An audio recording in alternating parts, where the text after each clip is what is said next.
Okay, we'll start today with a lecture for Chapter 21. Keep in mind that we're covering 2 chapters today, so I'm not going to cover everything that's in Chapter 21, but I'm going to abbreviate both chapters. So today we'll start by talking about electromagnetic induction and Faraday's law. So it turns out that we can induce a voltage in a second circuit by changing magnetic fields. So this is going to be the concept of induced EMF or induced voltage. We can kind of describe this using Faraday's law of induction, and we get the direction using Lenz's law. As you page through the first couple of slides, you'll notice that there's extra contents here and here. Very cool, interesting stuff, and if you're, say, going into electronics, you might want to take a look at this chapter. However, it's just a little bit beyond the scope of what we're going to cover in this class. So let's start with this concept of induced EMF or induced voltage. About 200 years ago, a fellow by the name of Michael Faraday was kind of horsing around in his laboratory, and he found that if he had a circuit over here, so he got this guy right over here, battery hooked up to a switch, coil of wire, wrapped it around an iron rod. Keep in mind that this is an insulated wire. As he flipped this switch on and off, he was actually measuring a voltage using this galvanometer, that essentially allows us to measure voltage. He observed a voltage in this circuit over here. So here we would have this concept of induced voltage or induced EMF. What he found, though, was pretty interesting. He found that, as long as the current in the left-hand loop was steady, so if this guy was totally open or totally closed, he didn't observe any voltage over here. However, he only observed a voltage or a current when this switch was opened or closed. Kind of what he was doing was, we know that a current-carrying wire is going to create a magnetic field. So what we know was going on here is he was setting up a magnetic field inside of this iron, and it turns out that this changing magnetic field is what was causing this induced EMF in this circuit right over here. Now, we don't necessarily have to do this with a circuit. It turns out that we can induce a voltage, an EMF, simply by taking a magnet right here and running it through a coil of wires. The key word here is going to be essentially change. If we have a magnet and we have a coil of wires and we don't move the magnet, so the magnetic field is going to be constant, then we're not going to observe a voltage. If we were to, say, start changing this magnetic field, moving the magnet up in towards the coil, then we are going to observe a voltage. If we were to, say, pull it away, then what we're going to do is we're also going to induce an EMF that's going to be in the opposite direction than this one right here, and so we're going to get kind of a negative voltage. Now you can kind of see this with this little simulation, thanks to the world of Java. As if I move this magnet into and out of the coil, you can kind of see the direction that these electrons are moving right here. If I move it in this direction, they move in one direction. If I move it in this direction, it moves it in the other direction. So what I'm kind of demonstrating here is Faraday's law. Kind of simple idea to kind of think about here is a generator, where if I have a constantly changing magnetic field kind of spinning around like that, then I can actually have an alternating current in this loop over here powering my light bulb. So what Faraday observed on the original slide was he observed that a changing magnetic field was actually producing the current, this whole concept of induced EMF. So kind of a nice thing to think about is now we have electric fields and we have magnetic fields, and it turns out that a changing magnetic field is going to cause an electric field, which is going to cause or induce voltage. Now, in order to talk about how much EMF, how much voltage is induced, first we need to talk about this concept of magnetic flux. It turns out that the induced EMF is going to be proportional to how much this magnetic flux is going to change, where this magnetic flux is going to be fairly similar to the electric flux. Say magnetic flux is going to be equal to the magnetic field multiplied by some area that it subtends and the cosine of the angle in between them. Unit for this guy is going to be the Weber, which is just a Tesla meter squared. You can kind of think of, here's going to be some area. We're going to have some magnetic field that's punching through it at some angle. Really the flux is how many lines are going to punch through this area. Area vector is always going to be normal to the surface. So the angle that this magnetic field makes with this area vector is going to be simply this angle right here. So we can straight up calculate flux, magnetic field, area, and the angle in between them.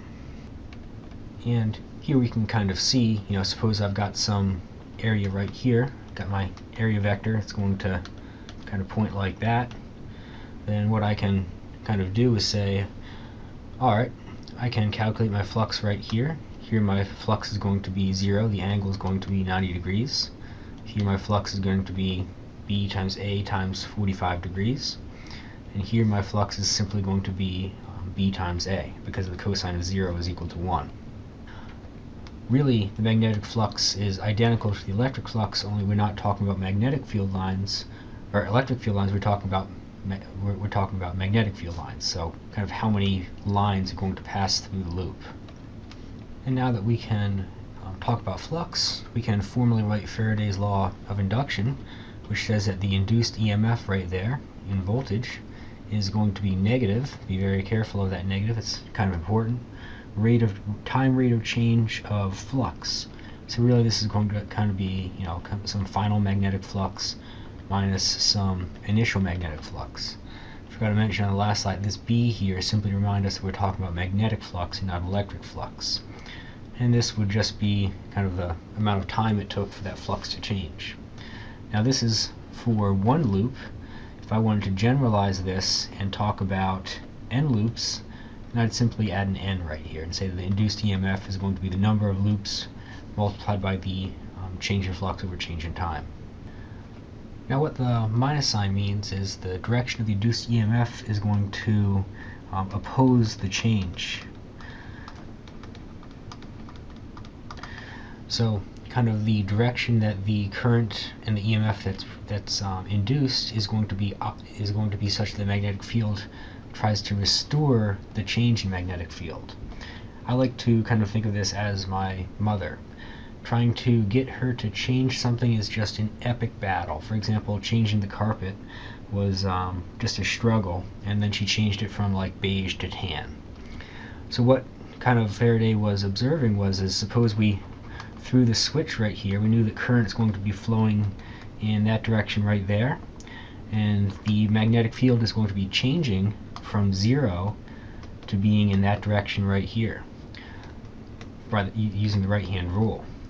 What nature tends to do is it said, wait a minute, I don't like this change in magnetic field. I liked it when it was 0, just like my mother. And so it tries to induce a magnetic field in that direction to kind of negate that one, and we can do that by having the current flowing in this direction right here. Wait, hold it, scratch that. In this direction right here. So the magnetic field that it's trying to produce is trying to restore the 0 point. So what Faraday was observing was he was observing a change in flux by changing the magnetic field. However, we can also change the we can also hold the magnetic field constant, kind of like in this example down here where we have some magnetic field that's going into the page, and just kind of imagine stretching this coil of wires out, leaving the magnetic field constant. Here we're not changing the angle of the area vector is still kind of in this direction right there. We are changing the area, so the flux will change, therefore we're going to get a current on this coil of wires because the area has gotten smaller and it's going to oppose the change. We can also go ahead and hold the magnetic field constant and the area constant and change the relative angle between them. Kind of picture a maximum flux here and a 0 flux here. What nature is going to try to do is it's going to run a current through these wires trying to get back to having some flux through it. Now just some tips for problem solving with Lenz's law. The very first thing you want to do is say, hey, what is my magnetic flux? Is it increasing, decreasing, or unchanged? Then you say to yourself, well, I got a couple of rules here. Just what I always just kind of remember is nature is going to oppose the change. If it is increasing, it's going to induce a magnetic field that is decreasing. If it's decreasing, then it's going to induce a magnetic field that is increasing. And if it's unchanged, then you have nothing. Then what you do is you use the right hand rule to determine the direction of the induced current. So let's kind of take a look at this as a problem-solving strategy. So here we have this kind of a metal bar with kind of a slider on there, and we know that the slider is moving with some velocity, and so if we were to say look at our change in magnetic flux, magnetic field is going to be constant. It's coming out of the page at us, so it's going to be constant. We're solely looking at a change in area. In this case, area is getting larger, so the flux is getting larger. Nature doesn't like that. Nature says, I want the flux to decrease, and so my induced magnetic field must be in that direction. I can't really do anything about the area. So in order to do that, I have to point my thumb in that direction and curl my fingers down into the page to do that. So that tells me the direction of the induced current. We could even go ahead and calculate what this change in area is. That's the change in area we're looking at. That's simply the change in area is simply going to be equal to the length multiplied by the speed of the bar in the change in time. So now the book actually has written out what I just derived. The induced EMF is going to be negative, negative, negative, negative. That's again, the negative is just the direction. Magnetic field change in area, which I said was just the length, velocity, the change in time. So here the times cancel out, and we're left with the magnitude of the induced EMF to be magnetic field multiplied by length multiplied by velocity. And I've used my intuition to tell me the direction. Kind of a key concept to take away from this chapter, which is actually much more important in chapter 22, is that a change in magnetic flux, a change in magnetic field, is going to induce an electric field, which is really just kind of what Faraday's law says. One thing to kind of note, however, is we actually don't need the conductor for the electric field to exist. The electric field is just going to exist whether there's a conductor there or not. Now, let's skip some of that junk and get to something we can actually use here. Transformers and how we can transform voltage from one to another. If you've ever wondered why we use alternating current in our houses, it's because we can change the voltage very easily. We cannot do this with DC currents. Now, the way that a transformer works is we're going to have a primary coil with an AC power source. AC means alternating current, so if I were to look at my current as a function of time, it's going to be going up, up, up, up, up, and then down, down, down, negative, opposite, kind of looking like a nice sinusoid. Kind of picture that current running through this primary coil. What it's going to do is it's going to induce, let's just say, a magnetic field. Right-hand rule says it's going to be in that direction right there, so this is my induced magnetic field. This coil over here is going to feel this magnetic field, and it's going to say, I don't like that. I oppose that, and so I want to induce a magnetic field in that direction. Right-hand rule is going to tell me that the induced current is going to be in this direction right here, but something about this secondary coil is that it's got a different number of turns than the primary. What that means is I can either step up or down my voltage depending on the number of coils. So here I've got my voltage in the primary, my voltage in my secondary. It's going to be related to the number of coils in my secondary relative to the number of coils in my primary. Kind of, if you could think of it, suppose for a second the number of coils in the secondary was the same as the number of coils in the primary, then the voltage would kind of be the same. If it was larger in the secondary than it was in the primary, then I'm going to do what I call step up my voltage, increase my voltage. If it was smaller in the secondary than the primary, then I'd step down my voltage, step it down to a lower voltage.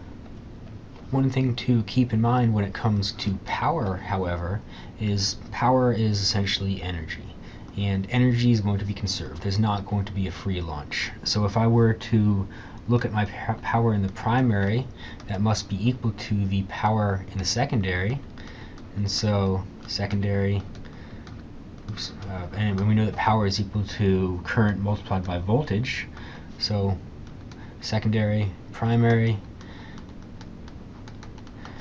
the current must obey this law right here, which is really just kind of flipping those guys around. Keep in mind that transformers are only going to work when the current is changing. Think back to the very first slide where Faraday discovered that if the current was constant in his first coil, that there was no There was no current, no induced EMF in the secondary coil. So transformer is only going to work with AC, alternating current. So pretty much that's the reason why we use it. It also, something to kind of keep in mind is it's actually very wasteful to transmit at high current. It's less wasteful to transmit at high voltage. So here we have a nice little power plant putting off lots of pollution. It's going to put out 12,000 volts. We're going to step that up to 24,000 volts, get these high voltage transmission lines. You're going to see these substations all at the side of the road. These guys are going to step that down from 24,000 to 7,200. And then you might notice those little canisters at the top of telephone poles. That's stepping down the voltage from 7,200 volts down to 240 volts or 120 volts, both of which run into your home and power the various appliances. And lastly, the summary for Chapter 21. You notice that I've taken out some bullet points.